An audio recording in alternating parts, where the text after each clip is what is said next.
Hi, my name is Anna Ogrady. I'm a PhD student from the University of Toronto.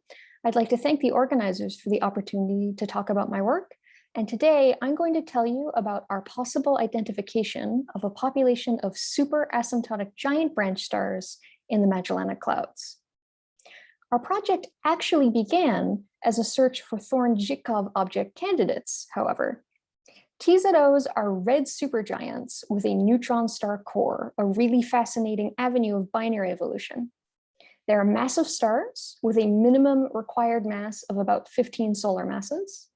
And the star HV2112 in the Small Magellanic Cloud was identified by Emily Levesque as a very strong TZO candidate from its elemental abundances. However, the true identity of HV2112 has been debated, with other studies suggesting that its properties are more similar to that of a super AGB star. These stars are the dividing line between low mass stars that don't explode and high mass stars that do. Their mass range is between 7 to 12 solar masses. When I began this project, there was only one other candidate.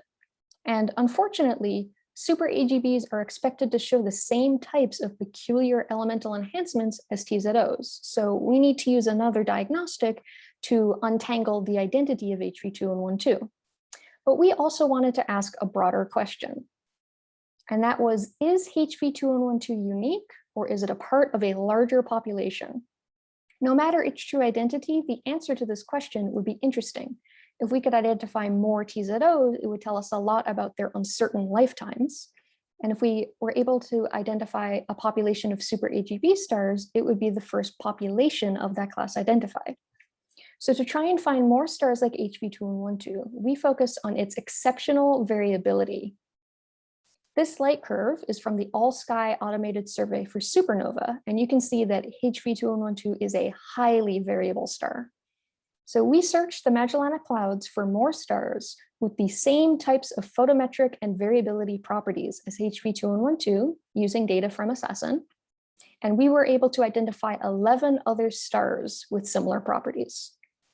We then constrained the physical properties of these stars to try and understand their true nature. We approached this from several directions, but I'll show you the key results here. After constraining their luminosity and temperature, we were able to plot these stars on a Hertzsprung-Russell diagram, along with stellar evolutionary tracks for red supergiants and AGB stars. The LMC sources show the same behavior. Our candidates all sit in the same place on this diagram and are notably far colder than predicted for red supergiants at the same luminosity. They're more consistent with AGB stars, but even the highest mass track we had available doesn't quite match some of our stars.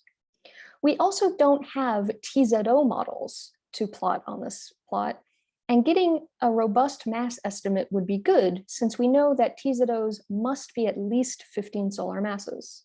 So we took a little bit of a different route. Looking at this equation that applies to pulsating stars, you can relate the pulsational period to physical properties like the mass. Alpha and beta are parameters related to the internal structure of the star, and you could read more about those in our paper or ask me at the conference. But with this, we can directly estimate the mass, which is in this final plot here. So here we have radius and period, and from the equation, we can plot lines of constant mass along with our candidate stars. And most importantly, all of our candidates, including HV2112, fall below the 15 solar mass minimum for TZOs, indicating that these stars are not Thorne-Zhikov objects. On the other hand, they all mostly fall into the acceptable range for super AGB stars. This would mean that, if confirmed, this would be the first population of super AGB stars identified, which is an exciting result.